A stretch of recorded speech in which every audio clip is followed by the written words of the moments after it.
ACI Virtual Edge Step-by-Step Install. We've just finished the overview of the AVE.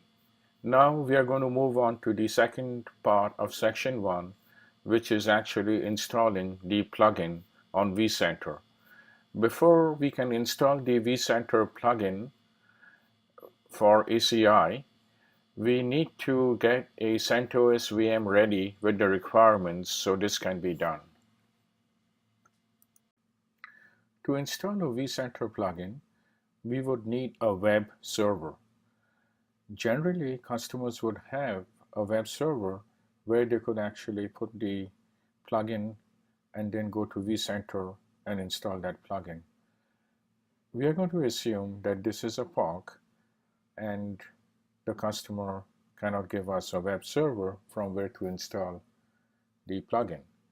For that reason, we are going to do a quick demo on how to set up a web server and then put the plugin in there and use that to install the vCenter plugin on vCenter. We are also going to double up and enable NFS on the VM, and we can use that NFS mount from the host where we are going to install the AVE and create a vCenter library where we can keep the AVE VM OVA file. In this demo, we are going to install the AVE on these two hosts over here, 1029.198.25 and 1029.198.26. Let me go to networking and show you that we have 1, 2, 3, 4 VMM domains already integrated with ACI on this vCenter. So on a vCenter, as long as you have unique uplinks per VMM domain to the same host, you can integrate multiple VMM domains. Take a look from the APIC and you're going to see on VMware that I have quite a few VMM domains associated with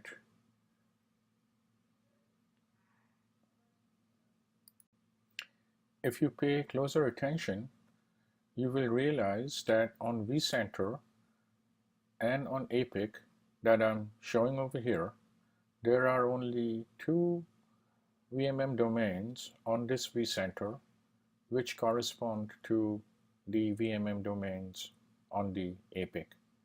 So let's take a look. UCSC FX65, that's on the vCenter here and it's on the APIC over here.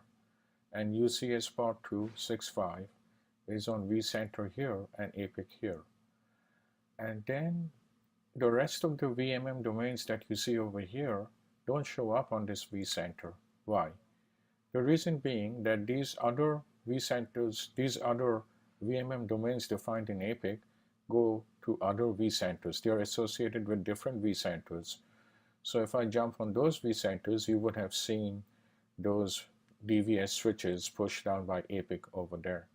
Similarly, these two VMM domains, NYVMM and SFVMM, they have been configured on this vCenter by different APICs, so you don't see them on this APIC.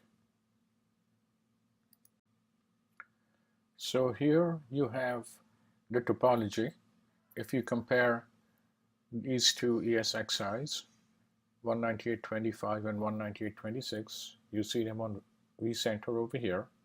A little while ago, I showed you that these hosts have 4 different DVS switches already installed, but not any AVEs. And you are also going to see that they connect to leaf 303 and leaf 304. Let's quickly go ahead and install a CentOS VM on one of these hosts over here, so that way we can configure that for a web server for the vCenter plugin install. So I just right click and I say new virtual machine, and from there I just say create a new virtual machine, and I'll call it vCenter plugin install, and I'll put it right there.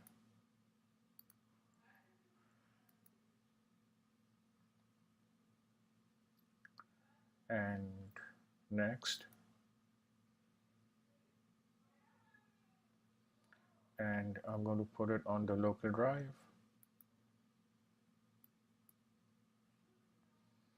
And that's good.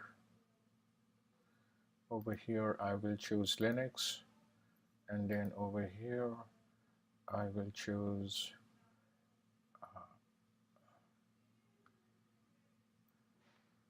let me see,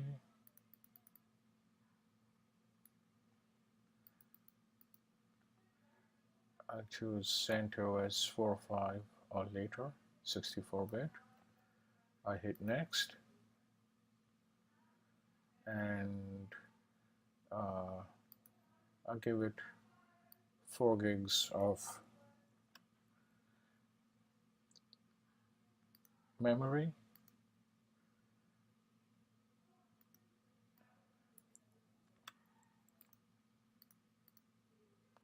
and the hard disk, I don't need a big hard disk for this, so I'll just put 20 gigs over there. And I'll go ahead and put this on a port group that already has connectivity to the outside world.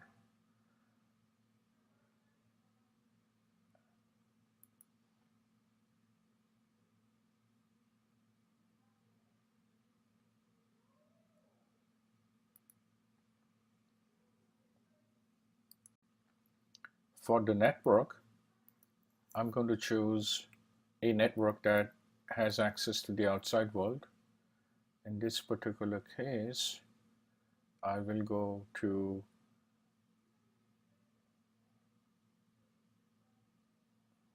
an in-band network which has been configured with access to the outside world, and I'll say OK, and then hit next and finish, and then I'm going to go ahead and edit that.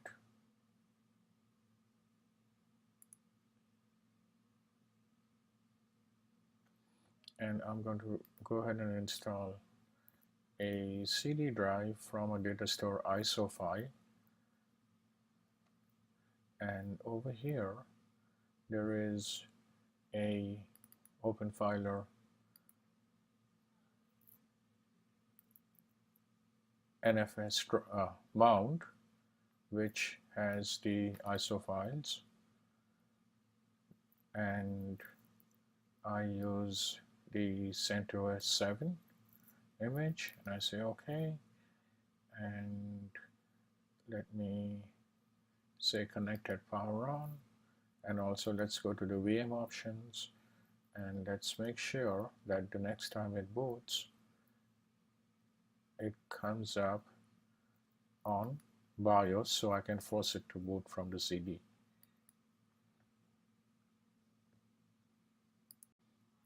Now let's go ahead and power up the VM, and at the same time let's go and open up a console, and it should come up in the boot menu. Now I just go to boot, and then I go down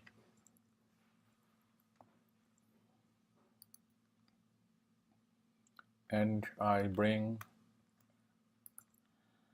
up the CD drive to be the first boot drive, and I hit F10 to save, and it should boot now. And over here I quickly hit the tab key, and I get this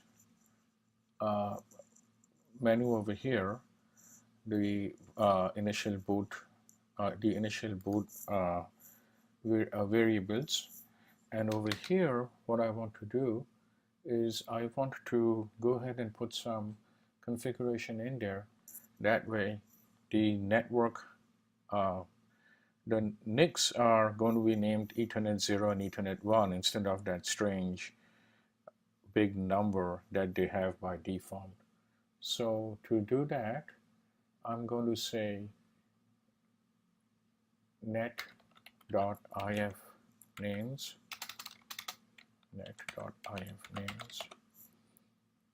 equals 0, and with a space BIOS dev name equals 0. Then I hit enter, and it should start the install process.